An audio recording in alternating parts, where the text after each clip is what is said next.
تو کہانی کے شروع میں ہی بتایا جاتا ہے کہ کس طریقے سے انہوں نے بغاوت کرنے والے 6000 غلاموں کو، جنہوں نے اسپارٹکس کا ساتھ دیا، انہیں تسبیح کے دانوں کی مانند سلیبوں پر جگہ جگہ شاہراہوں پر زندہ گاڑ دیا۔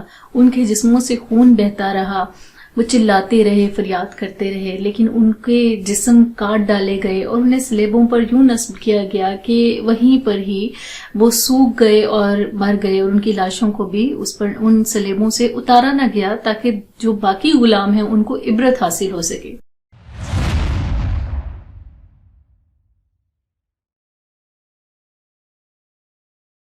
گلیڈیٹر کے نام سے تو آپ سبھی واقف ہوں گے۔ گلیڈیٹر کون تھے؟ گلیڈیٹر کیوں بنائے گئے؟ گلیڈیٹر کا کیا کام تھا؟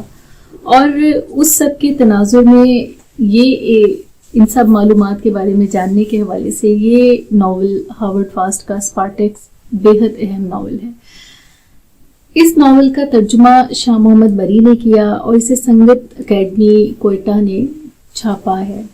اپنی اہمیت کے لحاظ سے ہاورڈ فاسٹ کا یہ وہ ناول ہے جس کا اب تک قریباً 82 زبانوں میں ترجمہ کیا جا چکا ہے اور جس کی کئی لاکھ کاپیاں فروخت ہو چکی ہیں۔ ہاورڈ فاسٹ وہ شخص ہے جس نے ایک ایسی تخلیقات لکھی یا ایسی چیزیں لکھی جن کی وجہ سے اس کا نام کم از کم تاریخ میں امر ہو گیا، اور یہ وہ شخص ہے کہ جس کے بارے میں بتایا جاتا ہے کہ جب نیو یارک میں پیس کانفرنس میں یہ اپنا ایک لیکچر دینے کے لیے یا اپنی بات چیت کرنے کے لیے گئے تو وہاں پر پابلو پکاسو نے ان کو بڑی فتح جذبات سے، بڑی محبت سے ان کی پیشانی کو چوما اور انہیں اپنی تصویر تحفتاً دی۔ اسی طرح سے پابلو نیرودا کے بارے میں بتایا جاتا ہے کہ انہوں نے بھی اپنی ایک نظم میں انہیں خراج تحسین پیش کیا۔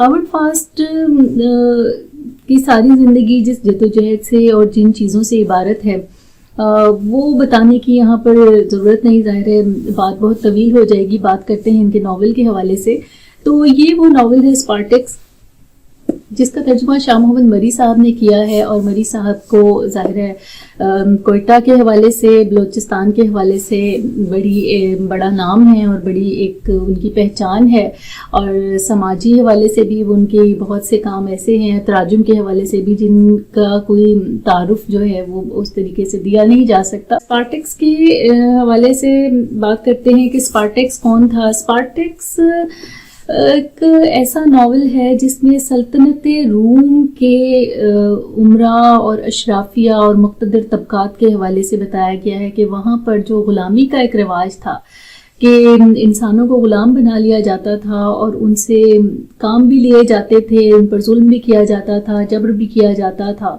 تو ان لوگوں کی جو زندگی تھی اور وہ جو جدوجہد تھی اس کو اس ناول میں بیان کیا گیا ہے۔ اسپارٹکس کون تھا؟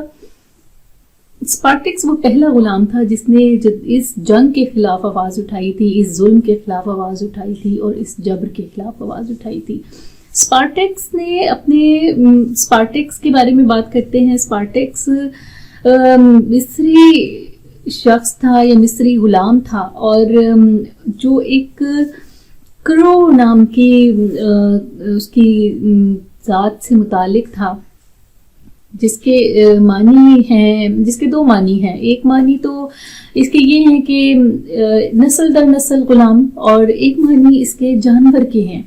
تو اسپارٹکس کو ایتھنز سے خریدا گیا، حالانکہ وہ مصر کا تھا، اسے مصر سے غلام بنا کر لایا گیا تھا، لیکن یہاں پر سلطنت روم کے جو امراء تھے انہوں نے اسے ایتھنز میں، جہاں پر غلاموں کی تجارت تھی یا خرید و فروخت ہوتی تھی، وہاں سے خریدا اور پھر اس کو باقاعدہ تربیت دی گئی، اس کو گلیڈیٹر بنایا گیا۔ اس سے پہلے وہ سونے کی کان میں کام کرتا ہے اور وہ ایک غلام ہے، اس کا حلیہ بھی غلاموں جیسا ہے، اس کا جسم دھوپ میں تپ کے جل کے سیاہ ہو چکا ہے، اور اس کی کھال کوڑے کھا کھا کر سخت ہو چکی ہے، اور وہ ایک ایسی کان میں کام کرتا ہے جہاں پر اس کے ساتھ بہت سے دوسرے غلام بھی ہیں، ان کے گلے میں لوہے کے توق ہیں، اور انہیں رینگ کر کونیوں کے بل ان سونے کی کانوں میں جانا پڑتا ہے، اور وہاں جا کر ان کو سارا دن مشقت کے بدلے بس تھوڑا سا پانی ملتا ہے، اور تھوڑی سی خوراک، ایک پیالہ بس خوراک ملتی ہے انہیں، زیادہ پانی اور زیادہ خوراک نہیں دی جاتی. اور ایک وقت ایسا بھی آتا ہے جب دکھایا جاتا ہے ناول میں کہ کس طریقے سے کم پانی کی وجہ سے ان لوگوں کے گردے خراب ہو جاتے ہیں اور بہت سے جو غلام ہیں وہ وہی کانوں میں ہی مر جاتے ہیں.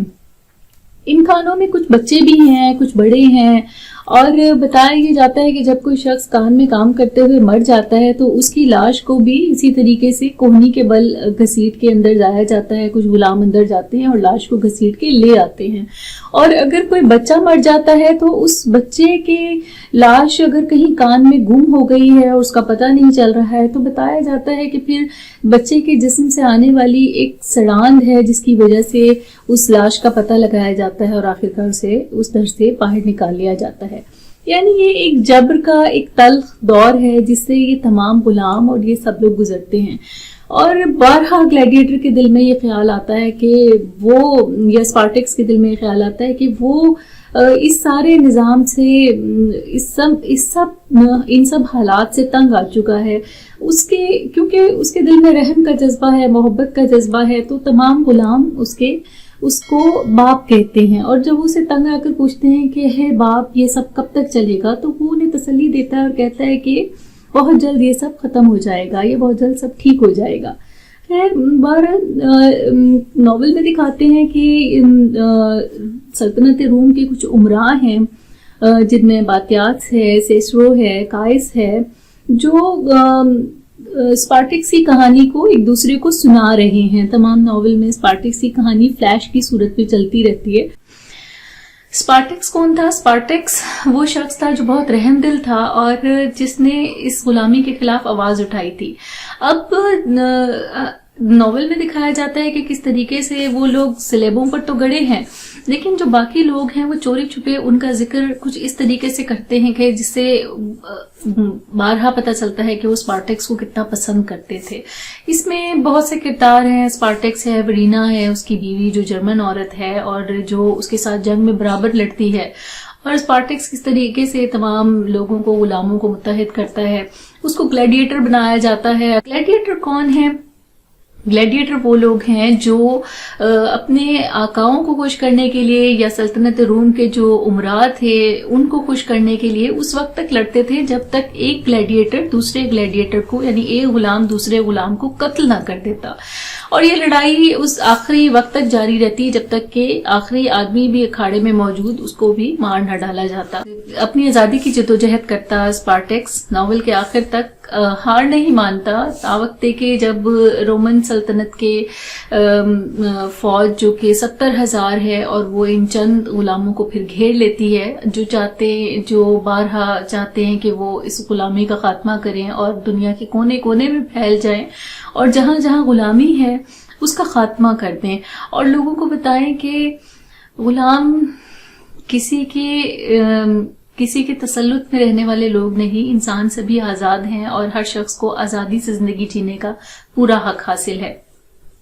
ناول کے کچھ حصے بہت شاندار ہیں، پڑھنے کے لائق ہیں، اور ان میں سے کچھ اقتباسات میں آپ کو سناتی ہوں. مثال کے طور پر ایک اقتباس ہے کہ جہاں ایک آقا بڑی ایک تند لب و لہجے میں کہتا ہے کہ میں اپنے غلاموں کو کوڑے نہیں مارتا، جب کوئی گڑبڑ ہوتی ہے تو کسی ایک کو مار ڈالتا ہوں، اس سے ان کی فرما برداری درست ہو جاتی ہے.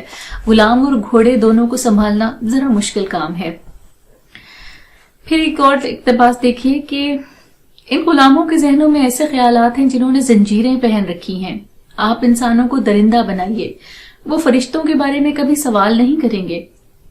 اسی طریقے سے ایک اور اقتباس دیکھیے کہ ایک بار ایک رومن غلام کو سلیب پر چڑھا دیا گیا. جب اسے سلیب پر لٹکے 24 گھنٹے ہو گئے تو بادشاہ نے اسے معاف کر دیا. سلیب پر اس پر جو کچھ بھی تھی اسے اس نے لکھ دیا اور لکھا کہ سلیب پر ایک نہیں 2 چیزیں ہوتی ہیں، ایک درد اور دوسرا دوام. لوگ کہتے ہیں میں صرف 24 گھنٹے سلیب پر رہا، مگر میں تو اس وقت سے سلیب پر تھا جب یہ دنیا بھی پیدا بھی نہ ہوئی تھی. سو اگر وقت نہ رہے تو ہر لمحہ دوام ہے.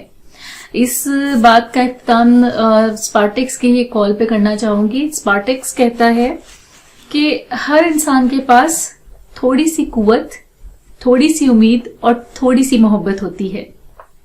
یہ وہ خاصیتیں ہیں جن کے بیج تمام انسانوں میں بو دیے گئے ہیں. اگر وہ انہیں خود تک محدود رکھتا ہے تو یہ بیج جلد گل سڑ کر مر جاتے ہیں. اگر وہ انہیں دوسروں کو بانٹ دیتا ہے تو یہ بے پناہ ذخیرہ کبھی ختم نہیں ہوتا. بہت شکریہ.